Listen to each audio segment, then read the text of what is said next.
இருக்கின்றது. நீங்க வாக்கெடுப்பு கூட நிகழ்ச்சி நிரலுக்கு இல்லாம தான் நீங்க அந்த சபையில ஆக குறைஞ்சது இதுல இருக்கிற சரிபுள்ளிகளை நீங்களும் பிரஸ்தாபித்த உறுப்பினர்களும் கதைக்கிறதுக்கு ஒரு நேரத்தை கொடுக்கணும். இல்ல நான் திட்ட தெளிவா நான் அதுக்கெல்லாம் தயார் இருங்கோ. கௌரவ உறுப்பினர்களே, நான் உங்களுக்கு சொல்லி இருக்கிறேன், இந்த இது நான் சபை தீர்மானிச்சதை நம்பித்தான் இந்த ப்ரோசஸ நான் ஈடுபட்டேன். நான் சரிதானே, நான் ஒவ்வொரு தரம் இன்ஃபார்ம் பண்ணிக்கல அது பிள்ளைண்டா நீங்க அந்த நேரம் தென்னந்தையா நீங்கள் you should have been inform me. தென்னந்தையா நீங்க காய்ச்சிருக்கலாம், ஆனா தென்னந்தையா மௌனமா இருந்துட்டீங்க. கொஞ்சம் ரகசியம் பண்ணேன்னு சொல்றீங்க. உங்களுக்கு தானே சபையில செயற்பாட்டு அறிக்கை போட்டுறான். நீங்க அந்த நேரம் கேட்டுக்கலாம் இந்த படம் அங்கே உண்டு. நான் சபைக்கு தானே தந்துறேன். நான் களவா வீட்டை வச்சு செய்யலையே. நீங்க சபையில அறிக்கை பேப்பர்ல நீங்கள் வேலை செய்யற பத்திரிகை உட்பட பேப்பர்லாம் போட்டுனான். திருட்டுத்தனம் பண்றீங்களே, இத திருட்டுத்தனம் பண்றீங்க. நீங்கள் வேலை செய்யற பத்திரிகை இப்ப என்னண்டா, சரி உங்களுக்கு தெரியாடி நான் செய்யலாம். அது தெரியாது, எனக்கு தெரியாது. இப்ப தவறு நாங்க என்ன சொல்றோம், சபையினுடைய பெரும்பான்மை விரும்பாத ஒரு பணியை தெரிவிக்காதோ மக்களுக்கு தெளிவுபடுத்த. நான் தெளிவா சொல்றேன், சபையிட்ட தீர்மானம் இருக்கு. தவறு இதுல நீங்கள் ஏதாவது மாற்றத்தை செய்யணும், இப்படி செய்யாதீங்க அப்படி செய்யாதீங்க. அதுக்கு ஒரு இந்த அதுக்கு நான் தட்ட தெளிவானத்துக்கு நீங்கள் பணியை முழுமையான நீங்க தீர்மானிச்சு திருப்பி நீங்க இந்த மாதிரி இதுக்காக செய்ய கேட்கிறோம் சபையில கொண்டு வருவோ அந்த நேரம் சபை தீர்மானிக்கணும். இல்ல இப்ப நான் உங்களுக்கு தட்ட 100% சொன்னா இப்படித்தான் செய்யறதுக்கு இருக்கிறவன். சரி, இதுல மாற்றம் செய்யணும். நாங்கள் எதிர்ப்பு தெரிவிச்சு இந்த நிமிஷம் வர தனியாக கூப்பிட்டு கேட்டுக்கலாம். இல்ல இந்த சொல்றது கதை கேட்டு நான் திருப்பி கேட்கிறோம். இல்ல ஏனென்று சொல்லி சொன்னா நான் நான் இந்த பிள்ளையான புரிதலா கூட இருக்கலாம். ஆனா சபையில தீர்மானம் வந்து நம்பித்தான் நான் செய்தேன். அதை நான் பேப்பர்ல போட்டேன். அதுக்கு பிறகு நான் உங்களுக்கு செயற்பாட்டு அறிக்கை தந்தேன். லோகதாரம் கௌரவ உறுப்பினர் சொல்ற மாதிரி ஆர்டிஏக்கு படம் வரையப்பட்டுள்ள சொல்றீங்க. எங்க நீங்க அந்த நேரத்தை காட்டி அப்ப நான் நிர்வாக ஆணையத்தை ஒரு கேள்வியை கேட்கிறேன்.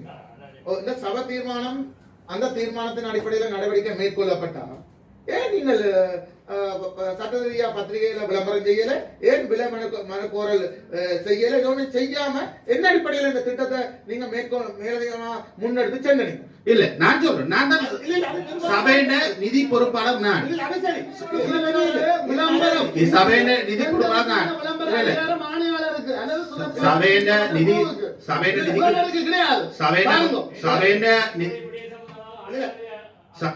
ஆணையாளர் சொல்லுவார், சபையிட நிதிக்கு நான் தான் வருவோம். சபையிட நிதி இழப்பு வருதுண்டா தான் சபையிட காசுல இருந்து ஒரு திட்டம் செய்ய போற மாட்டா தான் டெண்டருக்கு போகணும் எல்லாம். சரிதான், இது விளம்பரம். ஒரு அண்ட்ரா என்ற ஒரு நிறுவனம் ரோட்ல விளம்பரம் போடுறதுக்கு நாங்க டெண்டர்லயா கொடுக்கிறோம். நாங்க டெண்டர்லயா கொடுக்கிறோம். எக்ஸோ வையோ நிறுவனம் பாரு, எக்ஸோ வையோ நிறுவனம் பாரு வருவோம். என்ன சொல்ல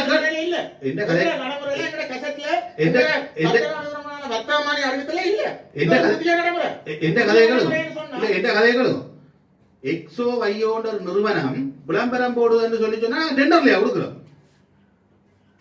விளங்கல விளம்பரம்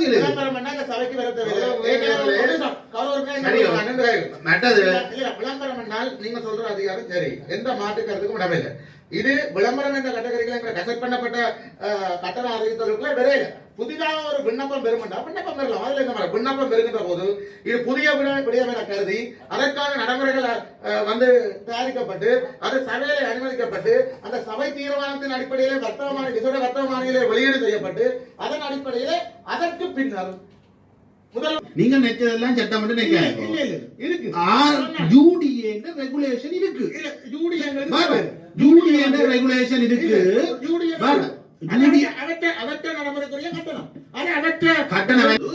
மாநகர சபை அங்கீகரிக்கிறது. மாநகர சபை லோக்கல் அத்தாரிட்டி அப்ரூவல் என்று சொல்றது பிளானிங் அப்ரூவல். சரிதானே, லோக்கல் அத்தாரிட்டி அப்ரூவல் எப்படி வழங்கலாம் இருக்கு. அதாவது ஒரு ஸ்ட்ரக்சரல் இன்ஜினியர் வந்து இந்த கொடுக்குற டிராயிங்ஸின் அடிப்படையில் வந்து கொடுக்கலாம். அதுக்கான கட்டணம் வந்து அது சொல்லுது. சரி விரும்பும் சொல்லி முடியும் இது யூனியன் ரெகுலேஷன் எல்லாம் கெசட் சாதாரண கெசட் சரியோ இப்ப இவன் மாநகர சபை அன்புடன் வரவேற்கிறது என்று போடாமல் ஒரு நிறுவனம் தட்ட போட்ட போட போறோம் வந்தாலே நான் கொடுக்கத்தான் வேணும் நான் கொடுக்கத்தான் வேணும் இதுல உங்களுக்கு சர்ச்சையில இருக்குதுன்னு சொல்லுங்க. எத்தனையாம் ஆண்டு இருக்கு இலங்கையில நீங்க ரோட்டால போய் கொஞ்சம் அண்ணாந்து வேறுங்கோ அனுமதி கொடுக்காத சர்ச்சை இருக்கு. ரோட்டால போய்க்க அது அண்ணாந்து வேறுங்கோ சரி, அது நல்லூர் பிரதேசம் என்ன பிள்ளை? அது அத்துமீறி அமைக்கப்பட்ட வழக்கு. இல்ல நான் கேக்குறேன்னா என்ன அடிப்படையில இந்த கட்டணத்தை தீர்மானிக்க போறீங்க? தயவுசெய்து ஆணையாளர் கணக்காளர் சொல்லுங்க. உங்களோட கசட்ல இந்த கேட்டகரி இல்ல. அப்ப என்ன அடிப்படையில் நீங்க இல்ல. நடைமுறை சொல்லுங்க. இலங்கை முழுக்க யூடிஎன் ரெகுலேஷன் படி இருக்குது. ஒரு மீட்டர் ஸ்கொயருக்கு 600 ரூபாய் இருக்கு. ஜூடிக்கு ஒப்படைக்காங்க. கொழும்பு மாநகர சபை விசாரணை வர்த்தமானி வெளியிட்டு இது இந்த தலைப்பு இருக்குல்ல, இன்னும் இதுக்கு இவ்வளவு கட்டணம் வாங்குறது தெளிவா குறிப்பிட்டிருக்கு. நாங்களும் அப்படி என்ன சொன்னா நாங்கள் யாழ்ப்பாணத்தில் இருக்கிற விளம்பர பலகையை நிப்பாட்டுவோம். காசு வாங்க வேண்டாம். விளம்பரத்தை சரியா? அப்படி என்ன சொன்னா நாங்கள் யாழ்ப்பாணத்தில் இருக்கிற ஒரு இல்ல எங்களுக்கு கெசட் இருக்கு. அப்படின்னா 32,000 ரூபாய் அக்கௌண்ட் இருக்கிற எங்களுக்கு கெசட் இருக்கு. 600 ரூபாய் 60 ரூபாய் எவ்வளவு அக்கௌண்ட் 150 ரூபாய் ஒரு ஸ்கொயர் ஃபீட்டுக்கு எங்களுக்கு கெசட் இருக்கு. அப்ப நான் குறைச்சு வாங்குவோம் 32,000 ரூபாய் வாங்குவோம். எங்கட கெசட்டின் படி 32,000 ரூபாய் அது கெசட்ல இருக்கு. நாங்கள் இவ்வளவு விளம்பர கட்டணம் மரம் கொண்டு இருக்கிறோம். அது கெசட் இல்ல கண்ட்ரி கட்டணம் இல்ல. இல்ல இல்ல எங்களுக்கு விளம்பரத்துக்கு தான் இருக்கு. சரியோ இப்பதான் யூடிஎன் ரெகுலேஷன் புதுசா வந்திருக்கு. அதன்படி எங்களுக்கு கூடுது வருமானம் இல்ல. சரியோ அதன்படி வருமானம் கூடுது. சரியோ இப்ப எனக்கு என்ன பிரச்சனை? சரி, நான் உங்களோட வகையில ஏற்றுக்கொள்றேன். அன்றைக்கு போன வருஷத்துக்கு முதல் வருஷம் கௌரவ முன்னாள் முதல்வர் ஆனந்த் அவர்கள் கொண்டு வருகின்ற போது இந்த கேபிள் லைனுக்குரிய ஒரு நிறுவனத்துடைய அனுமதியாக இருக்கலாம் அல்லது இந்த தொலைத்தொடர்பு கோபுரங்களுக்கான அனுமதியாக இருக்கலாம். அன்றைக்கு இந்த மாநகர சபையினுடைய இந்த கசட்டீட்டுல இது விரையில ஆகவே இதை சேர்க்க முடியாது.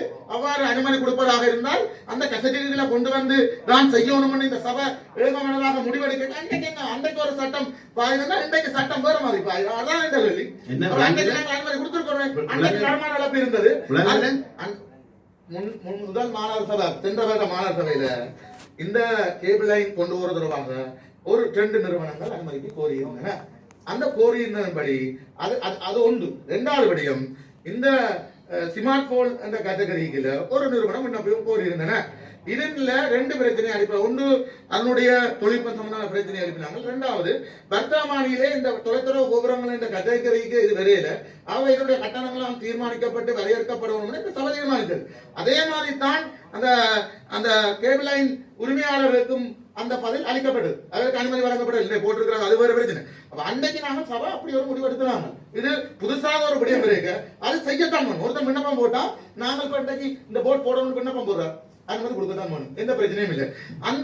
இந்த விண்ணப்பத்தை என்ன அடிப்படையில நாங்கள் கட்டணம் பெறலாம், என்ன அடிப்படையில நாங்கள் இந்த வர்த்தமானிக்கு உள்வாங்கலாம் எல்லாம் செய்யப்பட்டு ஓப்பனா பேப்பர்ல ஹோல்ட் பண்ணப்பட்டு என்னென்ன அடிப்படையில் நான் கொடுக்க போறோம் ஒரு மனுவை தாங்கன்னு சொல்லி கணக்கியல் ரீதியாக விலை கோரல் மனு ஒன்றும் கோரது விலை ஒரு அட்வர்டைஸ்மெண்ட் கம்பெனி வந்து அட்வர்டைஸ்மெண்ட் போட போதுன்னா விலையா போடுறது கொஞ்சமாவது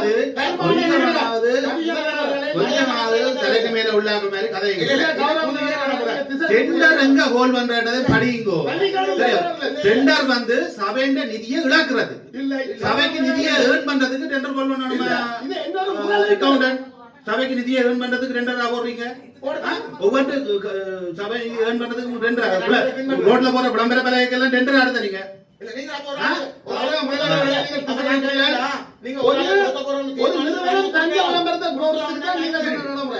இது அவர்கள் ஒரு தொழில் நிறுவனம். அவர் வெறும் போட்டத்தான் போடுவார். அவரிடம் நிறுவனம் ஒப்பந்தம் செய்து கண்ட விளம்பரத்தை காட்சிப்படுத்துகின்ற தொழில் நிறுவனத்தையும் நீங்கள் நிறுவனத்தின் விளம்பரத்தையும் திசை திருப்ப கூடாது. தன்னுடைய விளம்பரத்தை காட்சிப்படுத்தவில்லை.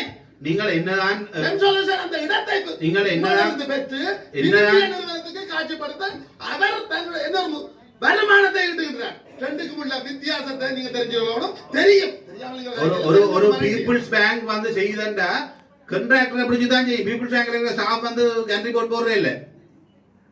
அவன் ஒரு கம்பெனியை பிடிப்பான். அவன் தான் கான்ட்ராக்ட் பண்ண டெண்டரை போகணும். தனக்கு மேனேஜர் கேன் ரிப்போர்ட் போடுற கம்பெனியை பிடிக்கிறது. சரி நீங்க சொல்ற குதர்க்கம் கதைக்க வேண்டாம். தொடக்கத்துல இருந்து நீங்க செய்யறதுக்கு குதர்க்கம் கதைக்க வேண்டாம்.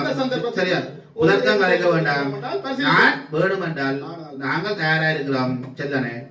கட்சிகள தலைவர்களை கூப்பிட்டு இது சம்பந்தமா ஆராயறதுக்கு நான் தயாரா இருக்கிறேன். சரிதானே? ஆனா இது என்னதான் அனுமதி என்றாலும் செய்யவே இயலாது என்று சொல்றதை நான் ஏற்றுக்கொள்வேன்.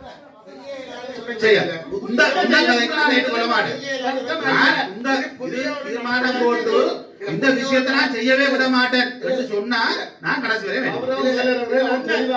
இப்ப இதுவரைக்கும் நடந்த நடவடிக்கைகளை நான் செய்ய முடியாது என்றுதான் நான் தெளிவாக திரும்ப சொல்றேனே தவிர இது நிராகரிக்கப்பட்டால் நீங்க திரும்பி கேட்கலாம் இவ்வாறு ஒன்று அமைக்க சபை அனுமதி தாங்கோ நான் விளம்பரம் கோரட்டா என்ன சொல்றேன். சரி அப்படி கோருவாங்க 2 3 ஆனா இந்த ஒரு நிறுவனமே விண்ணப்பிக்கட்டும். அவர் மட்டும் தான் விண்ணப்பிச்சுக்கிறார். எந்த அடிப்படையில கொடுக்கிறது சபையிட்ட நீங்கள்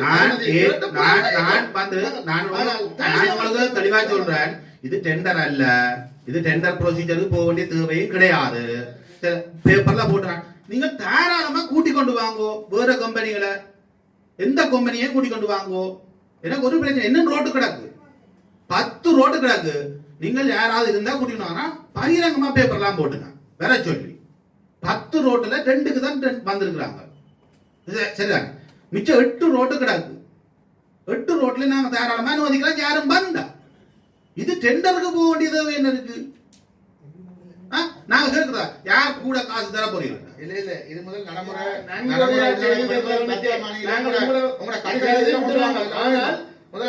முதல்வட்ட காலத்துல நன்கொடையா செய்ய வந்த விஷயத்துக்கே டெண்டர் சொல்லப்பட்டது உறுப்பினர் நன்கொடையாக பிள்ளையா கதைச்சா அது சட்டம் இல்லை.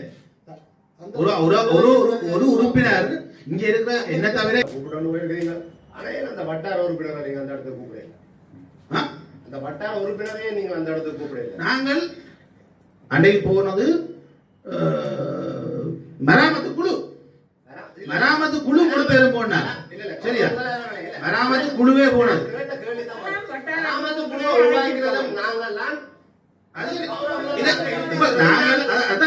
ஒரு சில விஷயத்துக்கு எந்த வட்டார உத்தியோகத்தில் சொல்ல போகக்கூடாது இந்த தீர்மானம்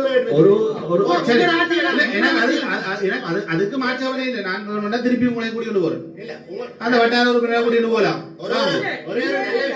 இல்ல திருப்பி இல்ல நான் மராமத்து குழு என்று சொல்லி நீங்க தெரிவு செய்த குழுவை கூட்டிக் கொண்டு போனா அதையும் செய்யலாம். அதையும் செய்யலாம். நான் மராமத்து குழு என்று சொல்லி ஒரு குழு இருக்கு. சரி, மராமத்து குழு கொண்டு ஒரு குழு இருக்கு. அந்த மராமத்து குழுவை கூட்டிட்டு போனா சரியோ?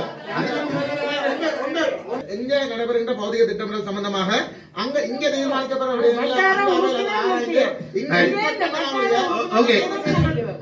சரி. எங்களுக்கு ஒரு பிரச்சனையும் இல்ல. நான் வட்டார உறுப்பினரையும் திருப்பி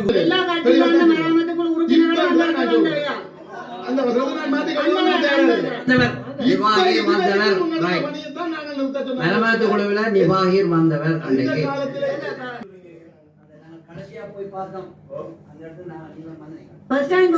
முதல்ல ஆரம்பத்தில் சொல்லப்பட்டது சபையில மராமத்து கூட்டத்தில் கிருபாவருடைய வேலை திட்டம் பார்க்க போறாரு சொல்லப்பட்டது.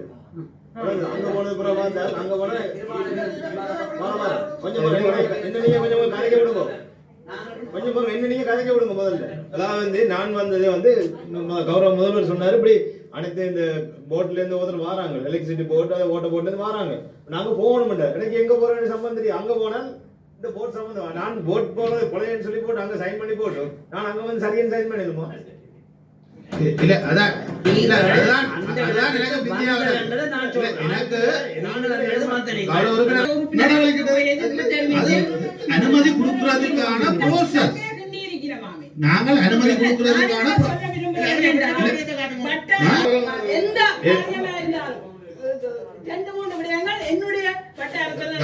கௌரவ உறுப்பினர்களே, இந்த வேலை திட்டத்தை சட்ட ரீதியாக உங்களுக்கு அந்த கோயிலின் நான் இங்க வந்து 3 வருஷம் முன்னைய மாநகர முதல்வர் நல்ல மதிப்பு தந்து அழைத்து எங்களுடைய அதுக்குள்ள இருக்கிறவள் அந்த உள்ளுக்க இருக்கிறவள் எனக்கு தெரியும். அங்க உள்ள மக்களுக்குரிய தேவைகள் கிடைக்கல.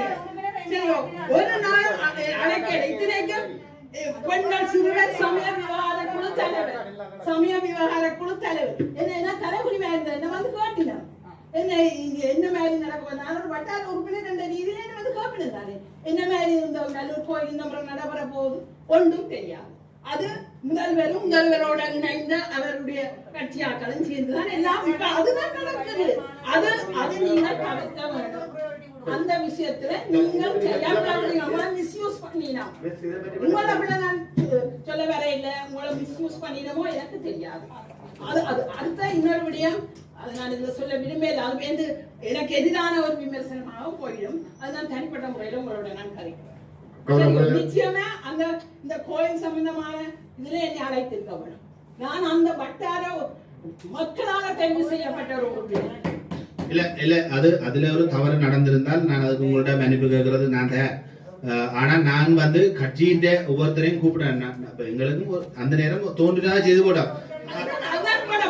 அது பிள்ளையா இருக்கலாம். சரி சரி நான் வட்டார உறுப்பினர்களை அந்த இடத்துக்கு அழைச்சி போறதுல எனக்கு ஒரு பிரச்சனையும் இல்லை. சில நேரம் எனக்கு எங்களுக்கே உள்ளதை சொல்றேன் வந்து சில நேரம் இது இல்லையா அங்கட இல்லையான்றது கூட டவுட்டா தான் இருக்கு எங்களுக்கு.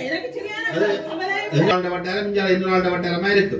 சரி இது அந்த தவறுகளை நாங்க திருத்துறதுக்கு தயார். நான் இல்லைன்னு நான் சொல்றேன். சுப்பிரமணியத்துல சபைக்கு போக மாட்டா சுப்பிரமணியம் கடை நடத்துறாரு. நீங்க பிள்ளையா கொண்டு வாங்க. இங்க பிள்ளைங்க சபை கட்டணம் இல்ல. நாங்களோட போகிறதா அதான் இங்க நீங்க போடுறது. அது உங்க அதிகாரத்துல கொடுங்க. என்னண்டு இங்க மாநகர சபையில வருடாந்த கட்டண வெளியீடு வர்த்தமானியில வர்றதோ அதுல வந்து இந்த கௌரவ உறுப்பினர் விளம்பரத்துக்கு எங்கட இதன்படி 32,000 ரூபாய் தான் வருது. ஆனா இப்ப கூட வருது. இது சாதாரண இப்ப கூடிய இதன்படி கூட வருது. சரி எங்கட சாதாரண விளம்பரம் இல்ல. இது புதிய ஒரு விடயம் இங்க தீர்மானிக்கப்பட்டு இது கொண்டு வரத்தான் வேணும். இன்னைக்கு நியமங்கள் இதுல பின்பற்றணும். இப்ப அதுல நாங்கள் அந்த நியமங்கள்ல வந்து முதல்வர்கள் இங்கேயே தீர்மானிக்கலாம். இது நீங்க செய்யலாம் இப்படி அனுமதி எடுக்கணும். அந்த நியமங்களை வச்சுக்கொண்டு உங்களோட வர்த்தமானி கட்டண இதெல்லாம் வெளியிடப்படும். அதன்படி கட்டணம் தர விடுங்க. அதொன்னும் செய்யாமல் நீங்கள் புதிதாக ஒரு இதை மாகாண சபையில 2/2/2016 வர்த்தமானியில வெளியிடப்பட்ட உபவிதியின்படி 10வது சொல்லுது பாதை அல்லது நடபாதையை பாவிப்பவர்களுக்கு ஆபத்தில்லாத வகையில் விமான பெயர் பலகை பொருத்தப்பட வேண்டும் என்பதுடன் ஏதாவது சந்தர்ப்பத்தில் இந்த விமான பெயர் பலகை உடந்து விழுந்தால் எவராது ஒருவருக்கு அல்லது சொத்துக்களுக்கு நட்டம் ஏற்பட்டால் அந்த விமான பெயர் பலகை உரிமையாளரால் அந்த நட்டத்தை அந்த நபருக்கு சொத்துக்களின் உரிமையாளர்களுக்கு செலுத்த வேண்டும் என்பதுடன் மாநகர முதல்வரதோ ஆணையாளரதோ அல்லது அதிகாரமற்ற அலுவலருக்கு நட்டத்தை செலுத்துவதிலிருந்து விலக்களிக்கப்பட வேண்டும். மாநகர சபை விலக்களிக்கப்படுது நட்டத்தை செலுத்துறதுல விழுந்தா. விமான பெயர் பலகை மாநகர பொறியியலாளர் அறிவுறுத்தலுக்கு அமைவாக தயாரிக்கப்பட்ட அவருடைய அனுமதியுடன் காட்சிப்படுத்த வேண்டும். சரிதான் இப்படித்தான் கிடக்கு. இது விமான பெயர் பலகை அமைப்பதற்கு உபவிதி சொல்லுது. நன்றி போட்டது தமிழ் விமான பெயர் பலகை இல்ல இதுல நீங்க விளம்பரம் செய்றீங்களே இதுல விளம்பரம் பண்ற இது வருது. ஐயோ விமான விளம்பர பெயர் பலகையப்பா இல்ல போடுங்க நான் வாசிக்கிறேன். இல்ல சார் இப்ப சட்டம் இருக்குன்னு வெச்சு கொள்ளுங்க. இந்த சட்டத்துக்கு உங்களுக்கு கெசட்ல இருக்கு ஒரு அடி சதுர அடிக்கு விளம்பரம் சாதாரண அசாதாரண எல்லாம் ஒன்றுதான். சரி அது அமைக்கப்படுற விதம் தான் வேற. சும்மா குதர்க்கம் கதைக்கக்கூடாது. கௌரவ உறுப்பினர் கதைக்கணும் பண்றதுக்கான கதைக்கக்கூடாது. அதான் இது அத்தியாயம் 4 மாநகர சபை அதிகார எல்லைக்குள் காட்சிப்படுத்தப்படும் விளம்பர அறிவித்தல்களை முறைப்படுத்துதல் ஒழுங்குபடுத்தல் மேற்பார்வை செய்தல் மற்றும் கட்டுப்படுத்தல் தொடர்பான நியம துணை விதிகள். அதுதான் அர்த்தம். அதுதான் கேண்டர் போட்டு நீங்கள் சொல்றீர்கள் விமான முதல் அதிலேயே எங்களுக்கு ஒரு குழப்பத்தை ஏற்படுத்துகிறீர்கள். விமான பேர்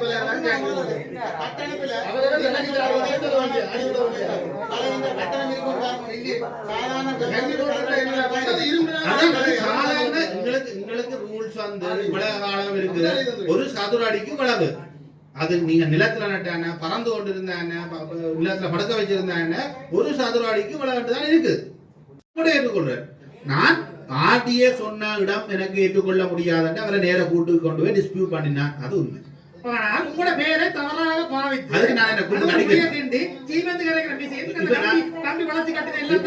இப்ப நான் அதுக்கு கூப்பிட்டு அடிக்கிறதா?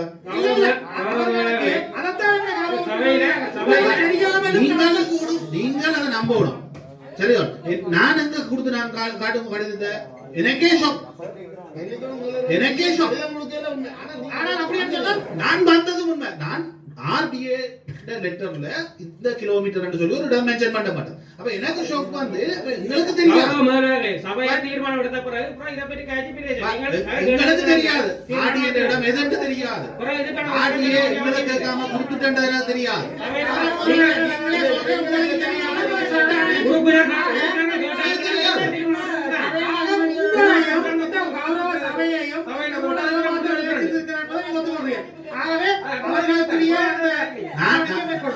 நான் என்ன மட்டும் சொல்றேன் கௌரவ உறுப்பினர் தர்சானந்த் நான் அந்த ஆடியேட்ட இடத்தை மாத்தினது உண்மை இதுல நாங்கள் அனுமதிக்க இயலாது என்று சொல்லி வேற ஒரு இடத்தை நாங்கள் செலக்ட் பண்ணது உண்மை சரிதான் அது துரதிருஷ்டவசமா அது ஒரு பக்கம் நல்லூருக்குள்ள இருக்குது அதுல ஆக்கள் கிளையூர் இருக்குது அதை மாத்தலாம் இந்த தீர்மானம் நிறைவேறின பிறகு ஒரு நிமிடம் எனக்கு கொடுத்த தருவோ நான் ஒரு முக்கியமான விடயத்தை இதுல கேள்வி எழுப்ப விரும்புகிறேன் இந்த தீர்மானம் எடுத்த பின்னரா இப்ப நாங்க சரி இப்ப இந்த இத தீர்மானமா போட்டிருக்கோம் சரிதானே ஒரு சபையிட்ட போய் நீங்க பண்ண ஒரு குழுவை போடுங்க அந்த குழுவும் அதிகாரிகள் சம்பந்தப்பட்ட ஆக்கள் எல்லாம் நாங்க சேர்ந்து கதைச்சு போட்டு சபையிட்ட கொண்டு விட்டு நாங்களும் சம்பந்தமா தீர்மானம் எடுப்போம் சரிதானே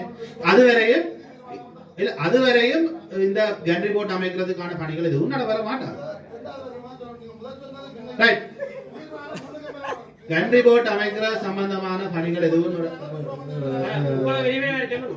அனைத்தும் நிறுத்தப்பட்டு எவ்வாறு கண்ட்ரி போர்ட் அமைப்பது என்பது தொடர்பாக சபையால தீர்மானிக்கிற குழுவும் அதிகாரிகளும் இணைந்து தீர்மானித்து பின்னர் சபைக்கு வழங்கப்பட்டு அந்த கண்ட்ரி போர்ட் அமைக்கிற பணிகள் தொடரும் அது நியாயபூர்வமானதாக இருந்தால் வழங்கப்படும்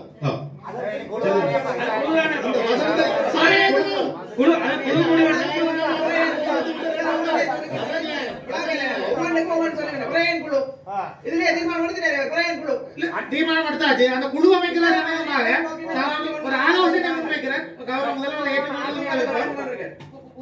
குழு அமைக்கிற சம்பந்தமான ஆலோசனை முன்வைக்கிறேன் எந்தெந்த வட்டாரங்களுக்குள்ள ஒத்தக்கால் சட்டக்கால் வருவதோ தயவு செய்து அந்த உறுப்பினர்கள் அந்த குழுவில் இடம்பெற செய்யுங்கள் என்பது அப்படி இல்ல நாங்கள் எந்தெந்த வட்டாரத்துக்குள்ள அந்த கண்ட்ரி போர்ட் அமைக்க போறோமோ அதே தீர்மானம் போலாம் அந்த இடத்தை நாங்க சூஸ் பண்ண அமைக்க போறோமோ இல்ல அமைக்க கேக்குறது நாங்க அமைக்கிறதா வசனம் வரும் நீங்கள் எழுதுற வசனங்கள் சரி அமைக்க கேக்குறது இன்னும் நான் சொன்ன தமிழ்ல ஒரு பழமொழி இருக்கு இல்ல இல்ல தீர்மானத்தை கௌரவ அவரே சொல்ல விட்டார் தீர்மானம் சிறப்பாக அமையும் நான் நினைக்கிறேன் நான் சொல்ல வரேன் என்னண்டா சபைக்கு வார என்ட்ரன்ஸ் நாங்கள் கிட்டத்தட்ட மெயின் என்ட்ரன்ஸ் இந்த சப்ளேஸை விட மெயின் என்ட்ரன்ஸ் ஒரு 10 இருக்கு அந்த 10லயும் நாங்கள் எங்க சபை அனுமதிச்சுட்டா நடப்போறோம் நான் என்ன பண்ண பேர் சொல்றேன் இது நாங்க சட்ட விரோதமான செய்யறோம் பண்றதை நான் சொல்றேன் சரிதான் என்று சொல்லிக்கொண்டுதான் நான் சொல்றேன் அந்த வட்டார உறுப்பினர் நாங்கள் கூப்பிட்டு லொகேஷன் செலக்ட் பண்ணோம் சரிதான் இப்ப உதாரணத்துக்கு கலாளி ரோட் பரமேஸ்வரா சந்தியில என்று சொன்னா நாங்கள் அது சம்பந்தப்பட்ட காலுகள் நிற்கிற 2 வட்டார உறுப்பினரை கூப்பிடுவோம் ஒரு வட்டாரத்துக்குள்ள நின்றா ஒரு வட்டார உறுப்பினரை கூப்பிடுவோம் சரிதானே அப்படி அந்த லொகேஷன் செலக்ட் பண்ணல நாங்கள் அந்த இடத்தை பிடிப்போம் சரிதானே ஓகே குழுவை நீங்கள் தர்சானந்த கௌரவ உறுப்பினர் தர்சானந்தா உங்களோட சஜஷன் சரி நான் கௌரவ உறுப்பினர் ராஜினி அவர்கள் தவறாக ஒரு 5 பேரை நீங்க சொல்லுங்க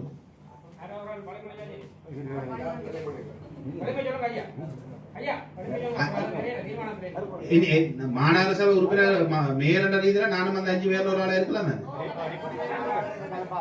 மேயர் கௌரவ உறுப்பினர் லோகதயாளன் கௌரவ உறுப்பினர் அருள்குமரன் கௌரவ உறுப்பினர் கிருபாகரன் கௌரவ